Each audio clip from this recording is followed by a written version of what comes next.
1. കോളറയും ഗോതമ്പ് പൊടിക്കലും. മസ്ജിദിൽ ബാബ യഥാർത്ഥ ചിത്രം. ദേവതാവന്ദനം. ശ്രീമഹാഗണപതിക്ക് വന്ദനം. സരസ്വതീദേവിക്കും ശ്രീഗുരുമഹാരാജനും പരദേവതയ്ക്കും ശ്രീസീതാരാമചന്ദ്രനും വന്ദനം. പരമ്പരൊളാം സദ്ഗുരു ശ്രീസായീശ്വരന്റെ തൃപ്പാദങ്ങളിൽ പ്രേമഭക്തിപൂർവം അടിയന്റെ പ്രണാമം. കരുണാസിന്ധുവായ ശ്രീമഹാഗണപതിക്ക് പ്രണാമം. പ്രഭോ, സമസ്ത വിഘ്നങ്ങളും അകറ്റി സായീശ്വരന്റെ ഈ പുണ്യചരിതമെഴുതി വിജയമാക്കി തീർക്കാൻ അടിയനെ അനുഗ്രഹിച്ചാലും. ദയാമയനായ മഹാപ്രഭോ, അവിടുന്ന് തന്നെയാണല്ലോ സായുസ്വരൂപം സ്വീകരിച്ചെത്തിയിരിക്കുന്നത്. അവിടുന്ന് എന്നെ കൃപാപൂർവം പ്രശാന്തിയിലേക്ക് നയിച്ചാലും. വീണാപാണിയായ സരസ്വതീദേവി, കരുണാപൂർവം അടിയനെ കടാക്ഷിച്ചാലും. അമ്മേ, അവിടുത്തെ കൃപയില്ലാതെ എങ്ങനെ സായി കഥാമൃതം എനിക്കെഴുതാനാകും? സായി കഥാമൃതം എന്നിലൂടെ എല്ലാവരും നുകരാനും രസിക്കാനും അനുഗ്രഹിക്കണേ.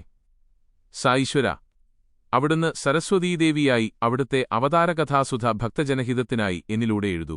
അയ്യോ സായിശീരാ, ഞങ്ങൾക്ക് നിതിരുവടി ബ്രഹ്മാവും മഹാവിഷ്ണുവും ശ്രീപരമേശ്വരനും സംസാരസാഗരം അനായസം താണ്ടതിനുള്ള നൗകയുമാണ്. എന്റെ കുലപരദേവതയായ നാരായണ ആദിനാഥന് നമസ്കാരം. പൂർവപിതാമഹനായ മഹാലക്ഷ്മിക്കും വന്ദനം. ഋഷീശ്വരനായ വംശപരമ്പരയുടെ സ്ഥാപകനായ ഭരദ്വാജ മഹർഷിക്കു വന്ദനം. മഹീദേവന്മാരായ ബ്രാഹ്മണർക്കു വന്ദനം.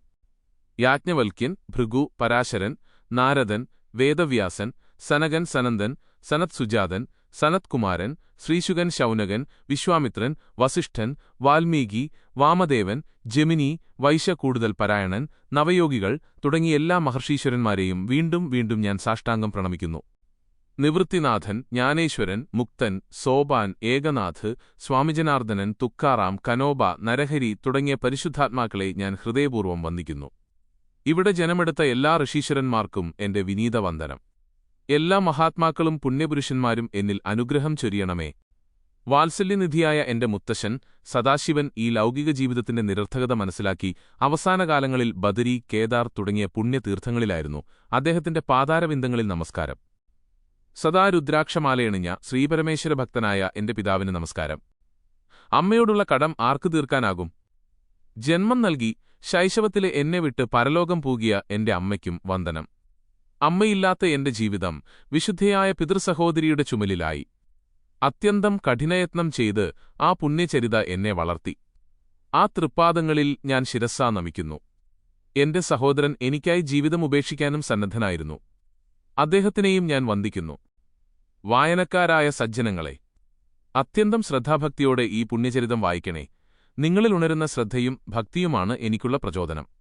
എനിക്കുള്ള ഈശ്വരകൃപയും അതുതന്നെ. ഈ കഥാമൃതപാനത്തിനായി നിങ്ങളെ ഏവരെയും ഞാൻ നമസ്കരിക്കുന്നു. ഞാൻ പണ്ഡിതനല്ല, ശാസ്ത്രഗ്രന്ഥങ്ങൾ, സാഹിത്യം തുടങ്ങിയവ ആഴമായി പഠിച്ചിട്ടില്ല. ഈ പുണ്യചരിതമെഴുതുന്നതിന് ഞാൻ തീർത്തും അയോഗ്യൻ. പക്ഷേ ശ്രീഗുരുക്കൽപ്പനയാണ് എന്റെ ഈ സാഹസത്തിനു പിന്നിലുള്ള രഹസ്യമാത്. മഹാപ്രഭോ സായിനാഥ, നമസ്കാരം. ദത്താത്രേയ അവതാരമായ നിന്തിരുവടിക്കു വന്ദനം. ഈശ്വരൻ മാത്രമാണ് സത്യമെന്നും ഇക്കാണുന്ന ജഗത്ത് മിഥ്യയാണെന്നുമുള്ള അറിവ് പകരുന്നതെന്ന എന്റെ ഏകരക്ഷകനുമായ വിഭുവിന് നമസ്കാരം. ഈശ്വര ചൈതന്യമുള്ള സമസ്ത ജീവജാലങ്ങളെയും അടിയൻ വന്ദിക്കുന്നു. സായി ദർശനം തന്നെ പരമാനന്ദകരം. ആ ദർശനത്തിൽ വിശപ്പും ദാഹവും മറന്നുപോകുന്നു. ലൗകിക ജീവിതത്തിന്റെ ദുരിതങ്ങൾ അകലുന്നു. അവിടത്തെ മിഴികളിൽ കണ്ണുനട്ടാൽ നാം സ്വയം മറക്കും. ഹൃദയഗുഹയിൽ പ്രേമത്തിന്റെ നീറുവ ഒഴുകിത്തുടങ്ങും. ക്രമേണ പരമാനന്ദത്തിൽ നാം ആണ്ടുപോകും. ഭക്തിയെ ശാസ്ത്രഗ്രന്ഥങ്ങൾ നാനാവിധത്തിൽ വിവരിക്കുന്നു. പരാശരപുത്രനായ വേദവ്യാസൻ അരുളുന്നതിങ്ങനെ: പൂജ മുഖേന ഭക്തി പ്രകാശിപ്പിക്കാം. ഹരികീർത്തനങ്ങളിൽ മുഴുകി മനം ലയിക്കുന്ന വഴിയാണ് ഗർഗാചാര്യൻ ഉപദേശിക്കുന്നത്. സമസ്തവും ഭഗവത് തൃപ്പാദത്തിൽ സമർപ്പിച്ച് സർവ്വതും മറക്കാൻ ശ്രീനാർദർ അരുളുന്നു. ഇതെല്ലാം ഒന്നിനൊന്ന് മെച്ചപ്പെട്ട മാർഗങ്ങൾ തന്നെ. പക്ഷേ ഇവയിലെല്ലാം സുഗമവും സുദൃഢവുമായത് കഥാമൃത ശ്രവണമാണ്. സദ്ഗുരുവിന്റെ ജീവിതചരിതം കേട്ട് അതിൽ നിരന്തര സ്മരണയോ തിരുനാൾ സംസ്കാരസാഗരം ക്ലേശരഹിതമായി താണ്ടാം ഉറപ്പ്. സദ്ഗുരുവിന്റെ കഥകൾ കേൾക്കാൻ എന്നിൽ ആഗ്രഹം തീവ്രമായ കാലം. അക്കാലത്തൊരിക്കൽ ഞാൻ സായി ദർശനത്തിനായി ഷിർദിയിലെത്തി. മസ്ജിദിൽ ചെന്നപ്പോൾ കണ്ട കാഴ്ച വിസ്മയനീയം. അവിടെ വച്ചാണ് ഈ സചരിതമെഴുതാനുള്ള പ്രേരണ എന്നിൽ സായിനാഥൻ ആദ്യമായി ഉണർത്തിയത്. ഞാൻ മസ്ജിദിൽ ചെന്ന സമയം. അപ്പോൾ സായി ശ്രീവറൻ മുഖം കഴുകി തിരികല്ലിനടുത്തു ചെന്നു. നിലത്തൊരു ചാക്ക് വിരിച്ച് അവിടുന്ന് തിരികല്ലിൽ വെച്ചു. പിന്നീട് കുറച്ച് ഗോതമ്പ് മുറത്തിലൊടുത്തു. അങ്കിയുടെ കൈകൾ തെരുത്തുകയറ്റി. അതിനുശേഷം ഗോതമ്പ് തിരികല്ലിലിട്ടു. പിന്നെ ബാബ കല്ല് തിരിക്കാൻ തുടങ്ങി. ഈ കാഴ്ച ഏറെ അത്ഭുതപ്പെടുത്തിയതിന് കാരണമുണ്ട്. സർവസംഘപരിത്യാഗിയാണ് ബാബ. യാതൊന്നും അവിടുന്ന് കരുതിവെക്കാറില്ല. അങ്ങനെയുള്ള ബാബ എന്തിന് ഇത്രയും ഗോതമ്പ് പൊടിക്കുന്നു? ആലോചിക്കുന്തോറും അത്ഭുതമേറി. പക്ഷേ ഇതെന്തിനാണ് ബാബ എന്ന് ചോദിക്കാൻ ആർക്കും ധൈര്യമുണ്ടായില്ല. നിമിഷങ്ങൾക്കകം വാർത്ത ഗ്രാമം മുഴുവൻ പരന്നു. ബാബ ഗോതമ്പ് പൊടിക്കുന്ന കാഴ്ച കാണാൻ ജനങ്ങൾ മസ്ജിദിലേക്ക് ഒഴുകാൻ തുടങ്ങി. ബാബയാകട്ടെ ഒരു കൂസലുമില്ലാതെ ഗോതമ്പ് പൊടിക്കുകയാണ്. ഇതിനിടയിൽ വന്നു ചേർന്നവരിൽ 4 സ്ത്രീകൾ തിക്കിത്തിരക്കി മുന്നിലെത്തി. തങ്ങളുടെ പ്രിയ സായിനാഥന്റെ പ്രവൃത്തി അവരെ വിഷമിപ്പിച്ചു. നിഷ്കളങ്കരായ സ്ത്രീകൾ ബലം പ്രയോഗിച്ച് ബാബയിൽ നിന്നും തിരികല്ല് പിടിച്ചു വാങ്ങി. ബാബ മാറിയ ശേഷം അവർ പൊടിക്കാൻ തുടങ്ങി. ഭക്തിയുടെ ആ അധികാരം ബാബ വകവച്ചുകൊടുത്തു. സ്ത്രീകളുടെ ചിന്ത പോയത്തിങ്ങനെയുമായിരുന്നു: എന്തിനാണ് ബാബയ്ക്ക് ഗോതമ്പൊടി? ഭാര്യയോ മക്കളോ വീടോ ധനമോ ഇല്ലാത്ത ബാബ ഇത്രയധികം ഗോതമ്പ് പൊട്ടിക്കൊണ്ട് എന്തു ചെയ്യാനാണ്?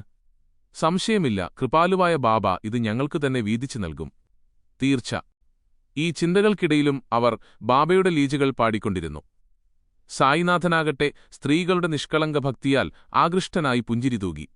സ്ത്രീകൾ ഗോതമ്പ് പൊടിച്ചുകഴിഞ്ഞു. അവർ തിരികല്ല് മാറ്റി ഗോതമ്പൊടി വാരിയെടുത്തു. അതിനുശേഷം അവർ അത് 4 പങ്കുത്തു. തങ്ങളുടെ വീതുമായി സ്ത്രീകൾ പോകാൻ ഒരുങ്ങവേ ബാബയുടെ പുഞ്ചിരി മാഞ്ഞു. തിരുമുഖത്ത് കോപത്തിന്റെ കരിനിഴൽ പരന്ന പോലെ. എന്താണ് കാണിക്കുന്നത്?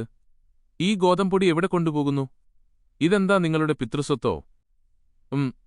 വേഗം ഇതുകൊണ്ടുപോയി ഗ്രാമാതിർത്തിയിൽ വിതറിൻ.